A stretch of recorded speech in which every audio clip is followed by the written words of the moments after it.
August 26, 1346. The morning fog clung to the rolling fields of northern France like a shroud, dampening the cries of men and the clatter of armor. Mud squelched underfoot, thick and black, pulling at the boots of 9,000 Englishmen who had marched for days, their bodies exhausted, their muscles screaming, their spirits tense with a mixture of fear and grim determination. On the horizon, a glint of steel caught the first rays of sunlight. 30,000 of Europe's finest knights gleamed like an unbroken wall of silver, their armor polished, their banners snapping proudly in the wind. Horses pawed the ground, their hooves shoving earth into the air, creating clouds of dust that mingled with smoke from distant fires. The smell of wet leather, sweat, and iron filled the air, thick and suffocating. The contrast was unimaginable. On one side, heavily armored men of noble blood, trained since childhood to wield sword and lance, confident in the invincibility of their gleaming plate. On the other, peasants armed with simple wooden longbows, sticks, and the desperation of survival etched into every line of their faces. Here stood the unlikeliest of armies, yet determination radiated from them like fire through the cold morning mist. Even before the first arrow flew, the scene was one of chaos, of suspense hanging over every motion. The French nobles numbered in the thousands, each one worth more dead than most peasants would earn in a lifetime. Yet by the end of this day, English losses would number no more than 40 men. 40, against tens of thousands. Above the field, crows circled, drawn to the smell of death that had already begun to seep into the earth, their black wings slicing the pale sky. Mud clung to bodies and horses alike, turning the ground into a living, writhing tapestry of struggle. The wind whispered through banners, carrying a sense of foreboding that chilled the blood, while distant horns and the clamor of restless men echoed like the first drumbeats of a nightmare. This was no ordinary battle. Something horrific, something utterly transformative, was about to unfold here. A scene that would shatter everything Europe thought it knew about power, courage, and the price of nobility. And yet, the worst was invisible, lying in the simple wooden sticks held by men the world deemed insignificant. If you love uncovering shocking history, if you want to witness the moments that changed the world forever, comment where you're watching from and hit that like button now. Trust me, you'll want to see what happens next. The medieval world was one of iron and hierarchy, where a man's worth was measured in blood, land, and the sharpness of his sword. Knights were the apex of this system, bred for war from infancy, trained to wield lance and sword with terrifying precision, and adorned in plate armor that gleamed like a fortress of steel. To stand against them without such protection was to invite certain death. To challenge their code of chivalry was to risk not only life but honor itself. Every movement, every posture, every victory and defeat was recorded in a ledger of prestige that stretched across centuries, binding kings and peasants alike in a rigid social order where courage was currency and nobility was sacred. Edward III of England claimed more than land that day. He claimed legitimacy. Through his mother, he laid a tenuous hand on the French throne, a spark that ignited a conflict destined to burn for decades. His army, though weary and stretched thin by relentless raids across northern France, carried not only weapons but the weight of ambition, the desperate need to prove that the English crown could stand where bloodlines and tradition sought to suppress it. Weeks of plunder had left them exhausted, their stomachs growling, their morale frayed, yet a hardened resolve had set in. Survival would depend on cunning, on discipline, and on a weapon many in the world still underestimated. Across the field, the French assembled like a living fortress, the largest collection of nobles, princes, and allied kings Europe had seen in generations. Men of wealth and blood, their armor polished to a mirror shine, banners snapping proudly in the wind, they looked upon the English ranks as one might regard a flock of startled sheep. The Holy Roman Empire had sent contingents. Bohemia's king rode with his court, every allied force converging to enforce the supremacy of chivalric tradition. It was as if history itself had gathered its champions for a display of invincibility, a medieval Avengers assembled not for spectacle, but for conquest. Yet within this grandeur lay a fatal flaw: arrogance. Pride had blinded the French knights. Their confidence soared above strategy. They boasted openly of who would capture Edward first, who would collect the ransom of the English king, who would claim the glory. Orders from their monarch were drowned in the clamoring of nobles seeking personal honor. Discipline had been abandoned in favor of vanity, and the seeds of catastrophe were planted before the first arrow was loosed. The odds themselves seemed insurmountable. 3 Englishmen to every French knight, the terrain sloping downward toward the English positions, the invincible force appearing poised to crush a meager, tired, and outnumbered army. And yet, as the wind carried the sound of hooves and the glint of armor across the mud, an almost imperceptible tension gripped the air. For every knight armored in wealth and training, there stood a man with nothing but a bow, a quiver of arrows, and the steel of desperation in his eyes. It was a confrontation not just of armies, but of worlds. A collision between inherited supremacy and earned skill, between arrogance and ingenuity, between centuries of unchallenged tradition and the sudden, brutal assertion of a different kind of power. Even in their exhaustion, the English knew the stakes. Every moment of delay, every misstep, could mean annihilation. Their path was narrow, dangerous, and invisible to the French eye. The contrast was stark, almost surreal. Gleaming knights, proud banners snapping above, and the ragged, mud-streaked line of Englishmen, silent, tense, their weapons simple, their focus absolute. The battlefield itself seemed to pulse with anticipation, mud sucking at boots, horses stamping, the distant caw of crows circling, waiting for what was to come. If the weight of this moment chills you, if the tension of the unseen danger grips your imagination, make sure to like this video, subscribe to Cursed Chronicles, and comment where you're watching from. You'll want to witness what happens next. The longbow was simple in appearance, yet its power was born of relentless discipline and the shaping of human bodies over decades. 6 feet of you, smooth and unyielding, could bend with a force that would shatter bone and pierce even the finest armor if handled by those who had devoted their lives to it. Each archer had spent countless hours since boyhood drawing its weight, their left arms lengthened, sinews thickened, spines hardened by the constant pull of a weapon that demanded not just strength, but obsession. Their skeletons bore the mark of preparation. Decades of practice had carved them into living weapons. English law had mandated this training. Every Sunday, after prayers in the village church, every male, peasant or otherwise, was compelled to practice. Sports and games of frivolity were forbidden, lest a bow remain untouched and skills diminish. From boyhood to adulthood, the English people had unknowingly built an army within their homes, each man carrying in his marrow the capacity to rewrite the rules of warfare. On the muddy slope where the armies would soon collide, preparation was meticulous. Holes were dug, stakes sharpened and angled to impale the hooves of charging horses.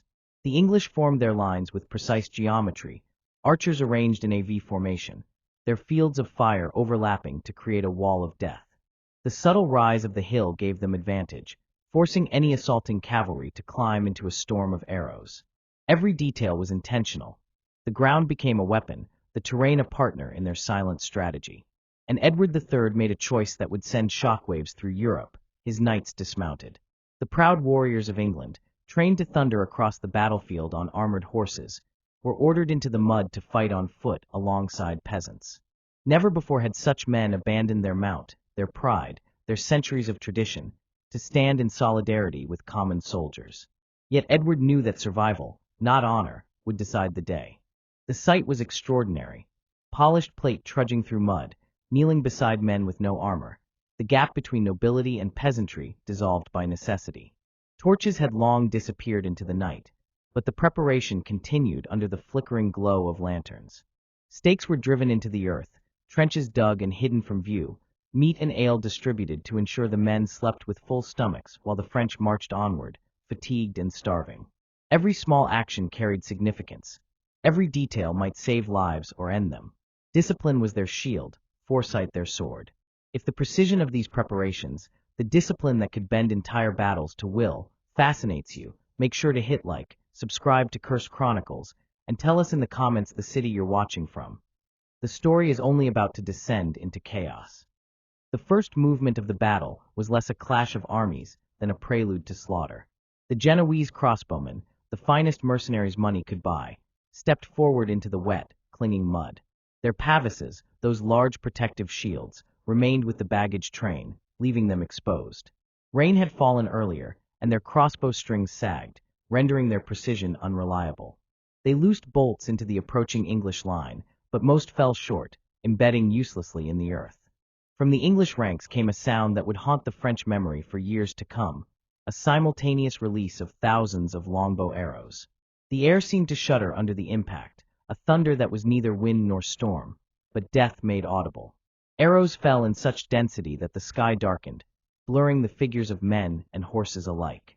Horses reared and screamed as the projectiles pierced flesh and leather. The Genoese, trapped between incoming fire and their own fleeing allies, became a massacre before the French cavalry had even arrived. Panic spread with terrifying speed.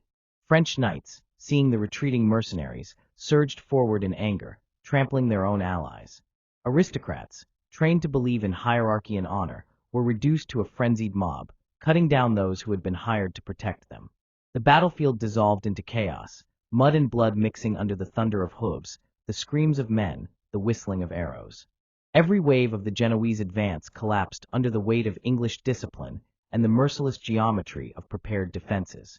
Even the simplest act became a weapon. Fallen crossbowmen were stripped of their bolts, which English archers reloaded and fired back into the charging French lines. The dead lent their arms to the living, and the living used them without hesitation. In the span of minutes, the French vanguard had been decimated, their carefully honed formations broken into fragments by a combination of foresight, training, and relentless fire. The air reeked of fear, sweat, and the iron tang of blood. The English waited, silent and calculating, as the next wave of assault formed. The battlefield had become a theater of anticipation, where each French advance would meet not just men, but a meticulously prepared trap, each movement amplified by the inevitability of death. The contrast between the disordered French and the disciplined English could not have been more stark, and the stage was set for the historic collapse of chivalric dominance. The French knights, resplendent in their polished armor, now advanced in force. 12,000 men on horseback surged through the mud, their lances leveled, banners snapping violently in the wind, eyes fixed on the English line. But the ground had betrayed them. Horses sank into hidden ditches, hooves slipping, bodies falling. Fallen animals became obstacles, crushing knights beneath them, and the rain-soaked mud clung to armor, weighing down every movement. The elegant thunder of a cavalry charge had become a grinding, chaotic scramble. Arrows met them with lethal precision. Longbows released volleys that pierced armor joints, sliced through horse flesh, and rattled the knights within their steel shells. The force of impact was like hammers striking from every direction. Even where the arrows did not penetrate, the sheer kinetic energy staggered men and animals alike. Knights crashed into one another, sliding in mud, tumbling over the corpses of their own vanguard, trapped in a nightmare of their own making. The English line held, calm and methodical. Archers replenished their stocks from bodies, firing again without hesitation, each release a death sentence. The V-shaped formation forced each wave of French cavalry into concentrated fire, and the terrain itself, ditches, stakes, mud, transformed the battlefield into a killing ground. Nobles, trained to command and conquer, now became impediments to one another, fighting against the chaos that their own arrogance had created. With each charge, the French lines fractured further. Pride had overridden strategy. The rush for glory, the need to capture Edward III, the insistence on immediate honor, all had led them into a slaughter they could not escape. Every fallen horse, every trampled comrade, every arrow that found its mark was a lesson in the cruel arithmetic of warfare. Numbers and valor alone could not overcome preparation and discipline. If the precision, courage, and ingenuity of the English archers astound you, make sure to hit like, subscribe to Cursed Chronicles, and comment where you're watching from. The battlefield is about to reveal its most haunting moments yet. Amid the grinding chaos of mud and steel, one figure emerged as both legend and symbol, the blind King John of Bohemia. For a decade, darkness had claimed his eyes, yet on this day he chose to ride into the storm of death. His motives were neither strategy nor survival. They were honor, stubborn and absolute, a final act of defiance against fate itself. He ordered his knights to tie their horses' reins to his own, binding them together so he might lead them into the enemy ranks. There was no hesitation, no fear, only a solemn determination that would etch his name into history. The French cavalry, already disordered, now encountered an even greater terror, a man who could not see, yet whose presence alone inspired both awe and dread. John's horse plunged forward, dragging his companions into the maelstrom, striking at sounds and shadows with a sword that knew no mercy. He was not just a man, but a force, an immovable testament to the chivalric ideal, yet hopelessly vulnerable to the reality of prepared defenses and relentless archers. As the blind king and his knights pressed onward, arrows rained from every angle, striking with unerring precision. Horses faltered under the onslaught, stumbling into ditches and collapsing in the mud, crushing the knights they carried. The momentum of the charge fractured instantly. The bindings meant to unify them became instruments of death. Each step forward was a step deeper into chaos, a march into a slaughter from which no glory could be salvaged. When the bodies were finally recovered, John lay among them, his eyes open, his hands still gripping the hilt of his sword. Every man bound to him had perished, yet his intent had been fulfilled. He had not fled, he had not surrendered, he had struck, however fleetingly, against the enemy. The sheer nobility of his act contrasted grotesquely with the carnage around him, highlighting the cruel irony that honor alone could not alter the outcome of a meticulously prepared battlefield. The English archers, watching from the hill, continued their deadly rhythm, seemingly indifferent to the nobility collapsing before them. They had trained for this day without knowing the full weight of history they would shape.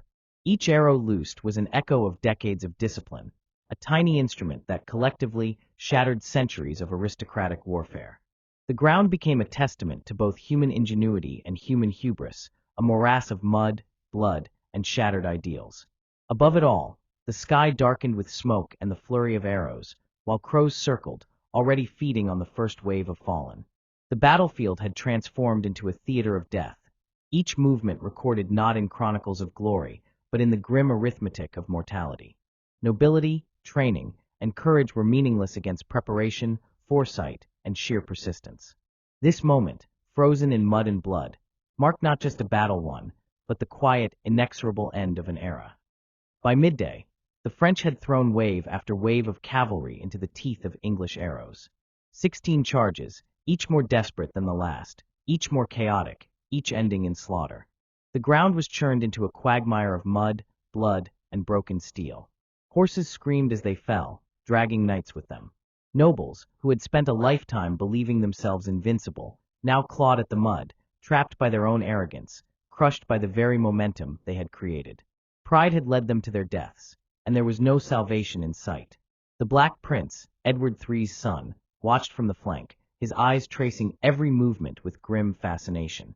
He saw men of the highest rank trampled by their own, pierced by arrows loosed with terrifying accuracy, their shining armor rendered useless against discipline and foresight. The contrast was staggering. One English knight could be the equivalent of hundreds of French nobles. The battlefield had inverted the natural order of Europe, turning centuries of aristocratic supremacy into rubble. And yet, the English pressed no further than necessary. Every volley, every shot, was measured, calculated. When arrows ran low, they retrieved them from the bodies of fallen foes, recycling death as a weapon, transforming the carnage into an endless supply of instruments of survival. It was methodical, almost mechanical in its precision, a horrifying choreography that left the French reeling in disbelief. As the sun began to dip, the sacred banners of France, the oriflamme and countless noble standards, lay abandoned in mud. Philip VI himself was unhorsed, wounded, and forced to flee under the protection of his remaining guard. The French army, the mightiest assemblage of knights Europe had ever seen, was shattered, broken by strategy, foresight, and the unrelenting volley of arrows from men they had long considered beneath them. If the scale of this slaughter, the brilliance of the strategy, and the sheer defiance of expectation captivates you, make sure to hit like, subscribe to Chronicles, and comment below where you're watching from. The story of that day is far from over, and the consequences would echo across Europe for generations. By nightfall, the field was unrecognizable as a place of human combat. Mud slick with blood clung to the bodies of nobles, horses, and infantry alike. The crows, swollen with feasting, hopped from corpse to corpse, unable to take flight under the weight of what they had consumed. The scale of death was incomprehensible. More than 1,500 French nobles had perished, princes and dukes among them, and the Genoese mercenaries who had survived the initial volleys were gone, either slain by the English or crushed under the chaos of their own employer's charge. The English losses were infinitesimal by comparison, 40 men, including just 2 knights. A single English knight had faced hundreds of the proudest warriors Europe had to offer. The contrast between the armies was staggering, a brutal testament to preparation, discipline, and innovation over numbers and inherited prestige. The longbow had done what no sword, lance, or armor could. It had ended the age of knights in one afternoon, rewriting the rules of warfare and sending shockwaves through the social and military hierarchy of Europe. In the aftermath, the French struggled to comprehend the catastrophe. Regions were left without leadership, noble families decimated, administrative systems thrown into disarray. The psychological impact was as profound as the physical devastation. For centuries, noble blood had been equated with military superiority, and now the peasant archer, the common criminal, the unassuming Welshman, had proven that courage alone could not save them. The very concept of chivalry, of inherited honor, had been violently questioned in the mud of Cressy. The battlefield remained a haunting monument, a place where history had pivoted in blood and mud. Edward III's strategy, his foresight, and the relentless skill of his archers had shattered centuries of tradition. The victory was not merely tactical, it was cultural, social, and psychological. A statement that even the proudest, most heavily armored warriors could fall to those prepared, disciplined, and determined enough to defy expectation. If this story of strategy, courage, and brutal truth has gripped you, subscribe to Cursed Chronicles, hit like, and comment where you're watching from. Journey with us as we uncover the dark, forgotten moments of history, moments that changed the world in ways most would never imagine.